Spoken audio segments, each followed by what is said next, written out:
ಜಯ ರಾಘವೇಂದ್ರಾಯ ಸತ್ಯಧರ್ಮರತಾಯ ಚ ಭಜತಾಂ ಕಲ್ಪವೃಕ್ಷ ನಮತಾಂ ಕಾಮಧೇನು ಶ್ರೀ ಗುರು ರಾಘವೇಂದ್ರ ಸ್ವಾಮಿ. ಎಲ್ಲರನ್ನೂ ಕಾಪಾಡಪ್ಪ ತಂದೆ, ಎಲ್ಲರಿಗೂ ಒಳ್ಳೆಯದನ್ನು ಮಾಡು. ಸರ್ವೇ ಜನ ಸುಖಿನೋ ಭವಂತು. Welcome back to Shri Guru Raghavendra veg kitchen. Please like, share, comment, subscribe. Thanks for watching my channel.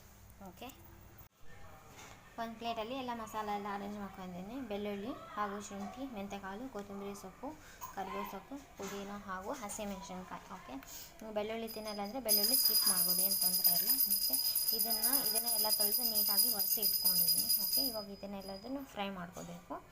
Okay, ಇದನ್ನೆಲ್ಲ ಫ್ರೈ ಮಾಡ್ಕೊತೀನಿ. ನೆಕ್ಸ್ಟ್ ಇವಾಗ ಗ್ರೀನ್ ಚಿಲ್ಲಿ ಹಾಕ್ಕೊತೀನಿ. Okay, green chilli. ನೆಕ್ಸ್ಟ್ ಆಮೇಲೆ ಸ್ವಲ್ಪ ಶುಂಠಿ ಹಾಕ್ಕೋಬೇಕು. ಸ್ವಲ್ಪ ಶುಂಠಿ ಹಾಕ್ಕೊಂಡು ನೆಕ್ಸ್ಟ್ ಸ್ವಲ್ಪ ಕೊತ್ತಂಬರಿ ಸೊಪ್ಪು ನೀಟಾಗಿ ತೊಳ್ಕೊಂಡು ಒರೆಸಿ ಇಟ್ಕೊಂಡಿದೆ. ಅದಾದ ನೆಕ್ಸ್ಟ್ ಇವಾಗ ಪುದೀನ ಸೊಪ್ಪು. ಓಕೆ, ನೆಕ್ಸ್ಟ್ ಇವಾಗ ಪುದೀನ ಸೊಪ್ಪು ನೀಟಾಗಿ ತೊಳ್ಕೊಂಡು ಒರೆಸಿ ಇಟ್ಕೊಂಡಿರಬೇಕು. ಇವಾಗ ಪುದೀನ ಸೊಪ್ಪು ಹಾಕ್ಕೊಂಡು ಇದನ್ನ ಬಾಡಿಸ್ಕೋಬೇಕು. ಓಕೆ, ಮೆಂತೆಕಾಳು ಹಾಕಬೇಕು. ಮೆಂತೆಕಾಳು ಲಾಸ್ಟಿಗೆ ಹಾಕಬೇಕು. ಇದೆಲ್ಲ ಸ್ವಲ್ಪ ತಗೊಂಡ್ಮೇಲೆ, ಇಲ್ಲ ಫಸ್ಟ್ ಆದರೂ ಹಾಕಿದರೆ ಸೀದೋಗ್ಬಿಡ್ತೈತೆ ಅಂತ ಹಾಕ್ಕೊಂಡಿದ್ದೆ. ನೆಕ್ಸ್ಟ್ ಇವಾಗ ಬೆಳ್ಳುಳ್ಳಿ ತಿನ್ನೋದಾದರೆ ಬೆಳ್ಳುಳ್ಳಿ, ಇಲ್ಲಾಂದರೆ ಸ್ಕಿಪ್ ಮಾಡ್ಬೋದು, ಏನು ತೊಂದರೆ ಇಲ್ಲ. ಓಕೆ, ಈಗ ಮೆಂತೆಕಾಳು ಲಾಸ್ಟಿಗೆ ಹಾಕ್ಕೊತೀನಿ. ಮೆಂತೆಕಾಳು ಹಾಕ್ಕೊಂಡ್ರೆ ಸ್ವಲ್ಪ ಕೊತ್ತಂಬರಿ ಸೊಪ್ಪು ಹಾಕ್ಬೋದು, ಏನು ತೊಂದರೆ ಇಲ್ಲ. ಕೊತ್ತಂಬರಿ ಸೊಪ್ಪು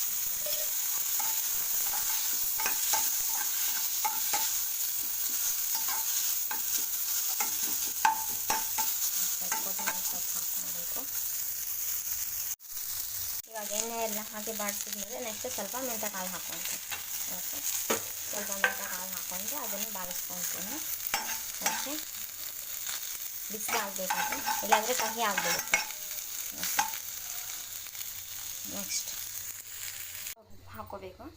ಸ್ವಲ್ಪ ದಪ್ಪ ಉಪ್ಪು ಹಾಕ್ಕೊತೀನಿ.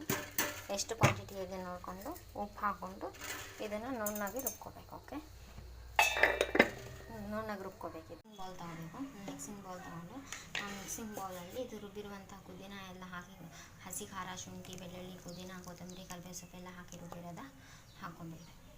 ಹಾಕ್ಕೊಂಡು ಉಪ್ಪು ಕೂಡ ಹಾಕಿ ರುಬ್ಬಿದ್ದೆ. ಹಾಗಾಗಿ ಇಡ್ಲಿ ಸಂಪಣ ಇರುತ್ತಲ್ಲ, ಇಡ್ಲಿದು ಅದೇ ಈ ಸಂಪಣ ಇರುತ್ತಲ್ಲ, ಇದರೊಳಗೆ ಹಾಕ್ಕೋಬೇಕು. ಓಕೆ, ಸಂಪಣ ಹಾಕ್ಕೊಂಡಿದ್ದೀನಿ. ಸಂಪಣ ಹಾಕ್ಕೊಂಡು ಚೆನ್ನಾಗಿ ಮಿಕ್ಸ್ ಮಾಡ್ಕೋಬೇಕು. ಚೆನ್ನಾಗಿ ಮಿಕ್ಸ್ ಮಾಡ್ಕೊಳ್ಳೋಣ. ಚೆನ್ನಾಗಿ ಮಿಕ್ಸ್ ಮಾಡಿಕೊಂಡು ಎಲ್ಲ ಮಸಾಲ ಎಲ್ಲ ಹೊಂದ್ಕೋಬೇಕು. ಮಸಾಲೆ ಎಲ್ಲ ಹೊಂದ್ಕೊಂಡಂತ